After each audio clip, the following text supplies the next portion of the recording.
Welcome back. We're in our series Upside Down as we're kind of looking at these lives that God has turned upside down and how that applies to us.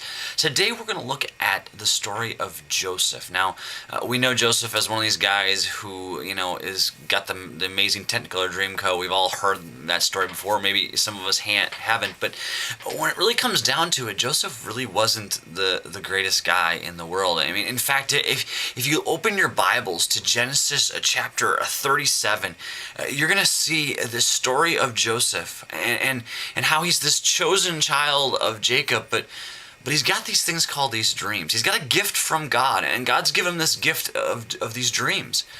But if you look at verse 5 of chapter 37, this is what it says.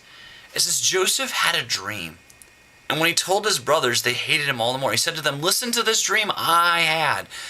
That's important there. He talks about binding sheaves. And he goes to him again, and he says, I had another dream. And he says, I had a dream, and this time the sun and the moon and the stars were bowing down to me.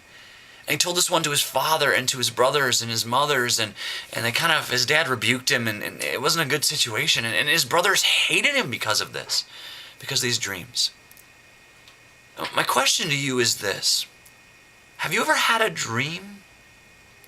I mean, not necessarily the dream like Joseph did, but I'm talking about like the gift that God gives you. Do you have gifts like Joseph's ability to hear from God in dreams? That's a gift. Not all of us have that. Maybe your gift is the ability to listen. Maybe your gift is the ability to serve. Maybe your gift is the ability to play a certain sport and be really good at it. Maybe you're a great artist. Maybe you're a great writer. I don't know what you're good at. But have you ever gotten in a situation where your gift kind of takes over? I mean, it's from God and you know it's from God, but yet it becomes the center of your life. You see, it kind of looks like this. If you draw a circle, and look at this image here. In this image, you see that there's a circle, and that encompasses your life, and you are at the center. You're at the core of it, and God is somewhere on the outskirts. That's what Joseph is doing right now. It's all about him. It's all about who he is and what he does and how it is. And this happens in our lives too, because we get to a point where we're at the center of our lives.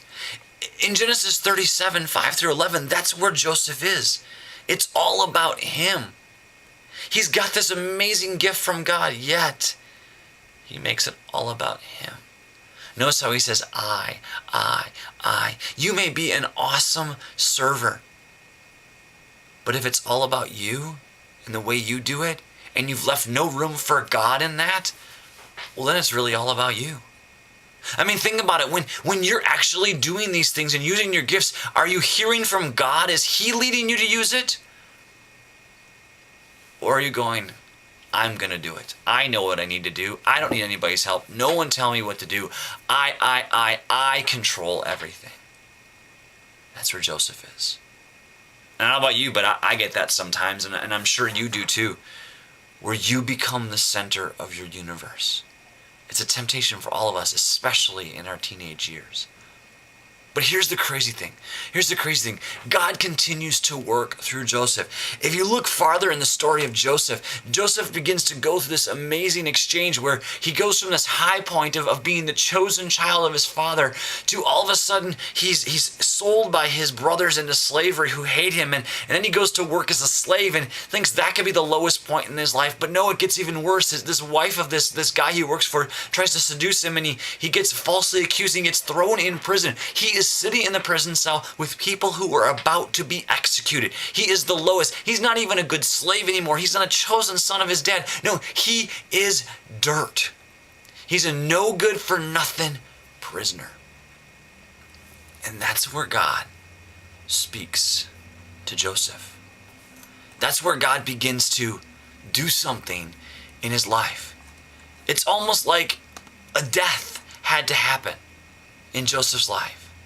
Something needed to happen for him to get to the point where he moved, well, not he, but God moved him out of the center.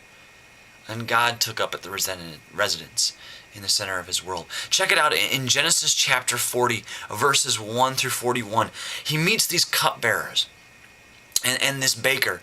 And they go, Joseph, we have a dream. And why these guys decided to tell Joseph this, I have no idea. But look in chapter 40, verse 8. Look what Joseph says. He says, we both had dreams, they tell him. This is the cupbearer and the baker. But there's no one to interpret him. And then Joseph says to them, do not interpretations belong to God? Tell me your dreams.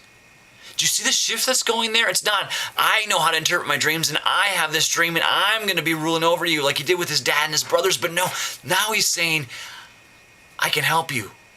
But it's God that's going to interpret them. See, there's this shift. God is beginning to speak to Joseph and beginning to take up residence in his heart.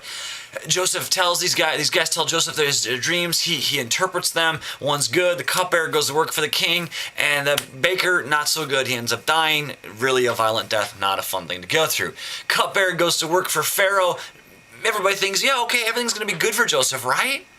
Now, it's not until 2 years later that Pharaoh has a dream and the cupbearer goes, oh yeah, I remember there's this guy in prison that interpreted my dream. Maybe he can help you out, Pharaoh. And check this out. In chapter 41, verse 16, Joseph is talking to Pharaoh. Pharaoh has shared his dream, and Joseph says this. He says to Pharaoh, Pharaoh, I cannot do it. I cannot interpret your dream.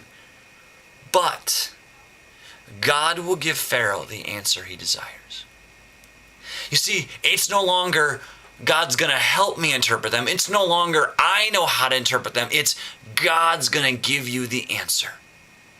Joseph has made full circle to the point where God has taken up residence in his core. And my question to you is this. My challenge to you is this. Where in your life are you trying to be the core of your life? Where you're trying to say, I know it all. I don't need it all. I've got all the answers. I've got all the gifts. You know what? I can do this perfectly. I'm an ace. Are you even hearing God speaking to you? My challenge to you would be this. Let a death occur. What needs to die in your life so that God can speak to you? So that God can break through. It's not that God isn't speaking. It's that for some reason we have so many things going on that we're not listening anymore. God is breaking in. Are you listening? What has to die for you? Ponder those questions this week. Think about them. And next week we're going to be back talking about a guy named Moses and what God is doing through him. So I hope God blesses your time together. And remember this. Remember again. What needs to die in your life?